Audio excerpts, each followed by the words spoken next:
नहीं से गवा दे ऐसा ना कि हम कह दे तो हमारी बात काट दी। गादिया रखले हुआ पाव उनके गाँव के लिए गादिया रखले हुआ पाव हिलाओ बड़ा गाँव। हाँ वो अपने हिसाब से कही है। तू गाना हाथ ले ले बड़ू पाव भर हिलावत बड़ू गाँव भर इनाम देवा तो कहे कि ले ले बड़ा पाव भर और झुलावत बड़ा गाँव भर।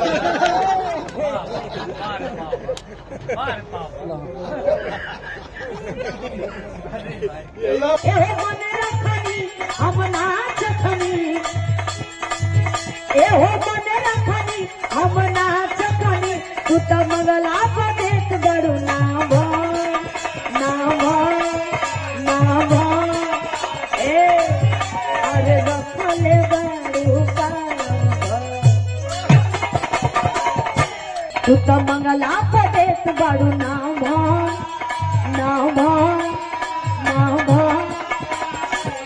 लड़का कहे ए अरे रखले बड़ू बाबू भर रखले बड़ू बाबू रखले बड़ू बाबू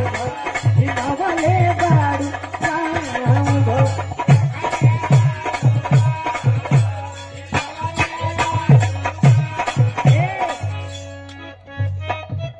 ए देवरू काहे के गाते ना देवरू काहे के डांटे ना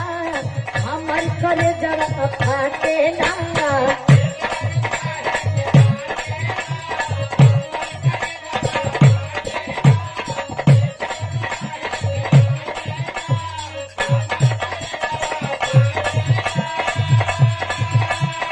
कोनो भौजाई कहत रे देवरू काहे के डांटे ना हमर करे जरा फाटे ना हम तो सासू से हो रहा दे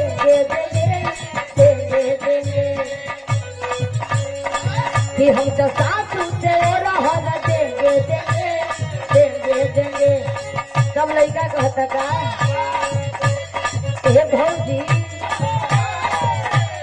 ए भौजी काठा के जन्म लड़का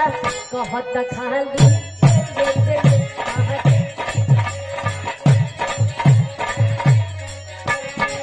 भौजी काका के जन्म लड़का कहता खाली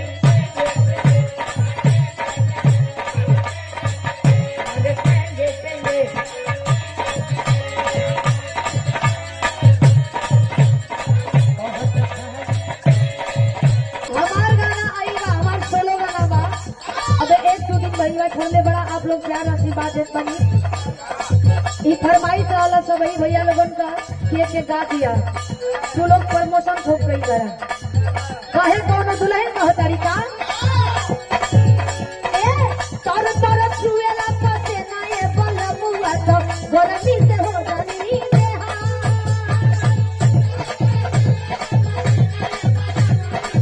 गरमी से हो जानी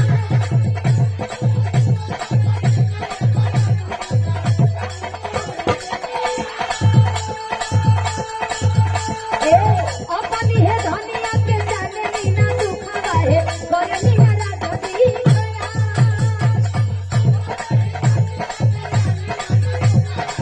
गरमी हरा गदी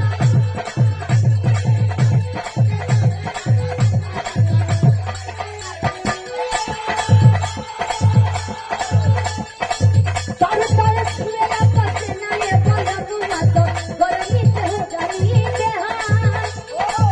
अपनी है धनिया के जाने बिना दुखा है गरमी नया गदी खाया जल्दी जाए बनाई हारे रौरी